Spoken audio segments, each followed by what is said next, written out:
Hello everyone, यही वो case है जो एसटीईटी में बिल्कुल पूरी तरह से बाधा डाल दिया है। तो इसके बारे में विस्तार से हम चर्चा करेंगे। सारा कुछ मास्टर प्लान के थ्रू किया गया है। आईएएस महोदय को, शिक्षा विभाग को सारा कुछ पता था कि यहाँ पे हम गलती करेंगे तो यहाँ जा कर के इस तरह से बहाली लटकेगी और बहाली लंबा खींचा चला जाएगा। सारा कुछ मास्टर प्लान के थ्रू ही हुआ है। अब बाकी आप देख लीजिए, एक केस नंबर है CWJC 3671/2022।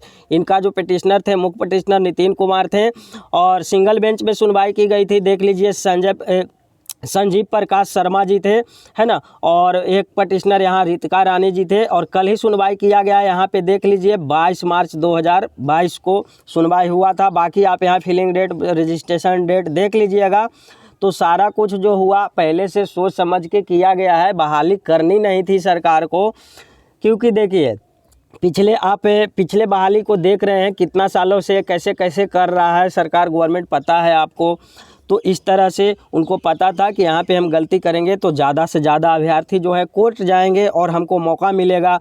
अब देखिए, अगला जब विधानसभा का सत्र चलेगा तो उसमें सवाल पूछा जाएगा शिक्षा मंत्री से। तो शिक्षा मंत्री जी फिर से खड़ा होकर के यही स्पीच देंगे कि महोदय, हमने तो बहाली को शीघ्र करने की प्रयास कर ही रहा हूँ अपनी ओर से, लेकिन कोर्ट का आदेश नहीं मिल रहा है। आदेश आए तब ना, कोर्ट का आज्ञा का मैं पालन कर रहा हूँ।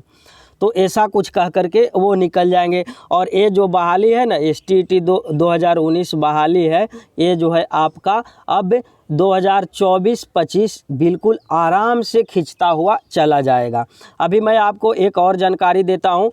एसटीईटी 2019 पे लगभग आपका 22+ केस इस पे किया हुआ है, जिसमें जनरल फीमेल का 5% रिजर्वेशन की बात कीजिए, एसटीईटी मैथ का सब्जेक्ट का बात कीजिए, तो अलग अलग मुद्दों को लेकर के बहुत सारे केसेस किए गए हैं। और इस जो अभी केस है, अभी देख लीजिए, इनको जिनका जो भी सभी जो सब्जेक्ट है उनमें लगभग 10 से 12 सवाल, 8 सवाल मैक्सिमम गलत था ही।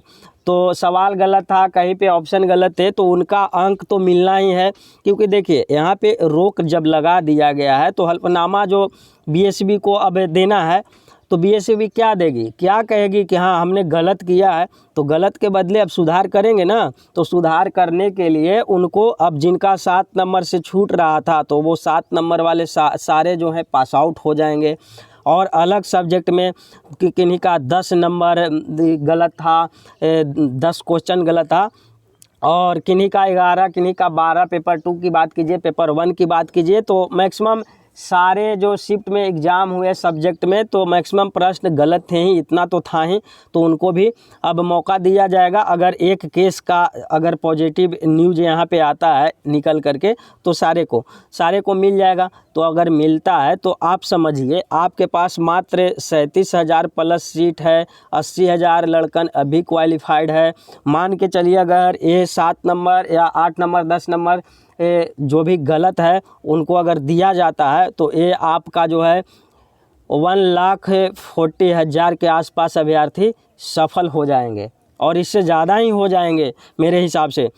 तो इनको अब बताइए कि आपके पास 37,000 सीट है, 80,000 अभी क्वालिफाइड हैं, अभी और क्वालिफाइड होंगे, तो बताइए कि जॉब किनको मिलेगी। अब आप ही तय कीजिएगा कि जॉब किनको मिलेगी, या तो शिक्षा विभाग तय करेगी। ठीक है, इसके बारे में अगर और जानकारी आपको चाहिए तो नीचे मैं आपको दिखा देता हूं क्या कुछ खबर में आज प्रकाशित हुआ है, वो भी हम दिखाएंगे आपको आगे।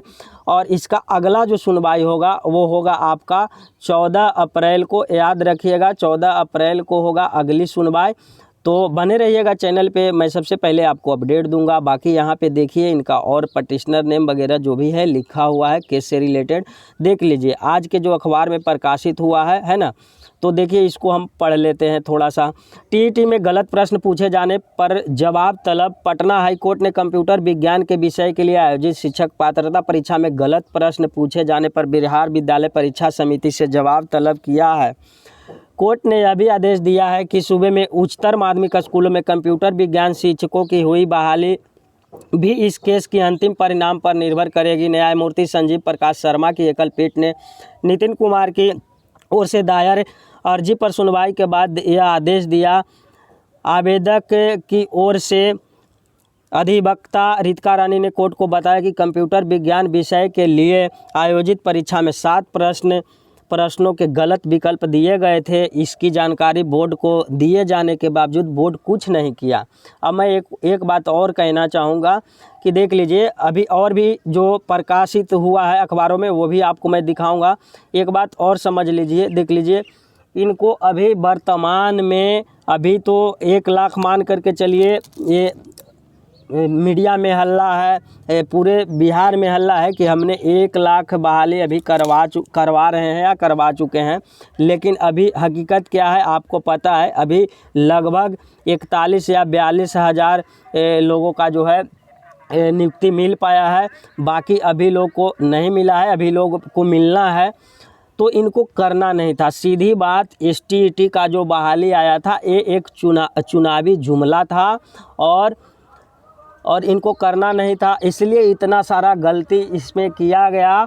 और अब जो है ये बहाली लंबा जाएगा, बहाली तो होगा ही लेकिन ये लंबा जाएगा, याद रखिए, बहुत लंबा चला जाएगा। अब बहुत सारा केस है तो धीरे धीरे खुलता चला जाएगा और जो है आपका बहाली लटकता हुआ चला जाएगा। यही हकीकत है। बाकी आप लोग क्या लिखते हैं नहीं लिखते हैं उससे हमें कोई फ़र्क नहीं पड़ता है। बाकी अगर वीडियो अच्छी लगी हो तो आप चैनल पे नए हैं तो चैनल को सब्सक्राइब कीजिएगा, लाइक कीजिएगा और शेयर कीजिएगा। धन्यवाद, है ना। बहुत सारा केस अभी इस पे आना बाकी है। मैं बहुत सारा केस पहले भी आपको दिखा चुका हूँ, स्टेटस आगे भी दिखाऊंगा। जैसे जैसे ओपन होगा केस मैं वैसे वैसे आपको जानकारी सबसे पहले देता रहूँगा, है ना। और जो आगे निकल कर के आएगा वो भी मैं पहले आपको अपडेट दूँगा। तो धन्यवाद, वीडियो को लाइक और शेयर ज़रूर कीजिएगा।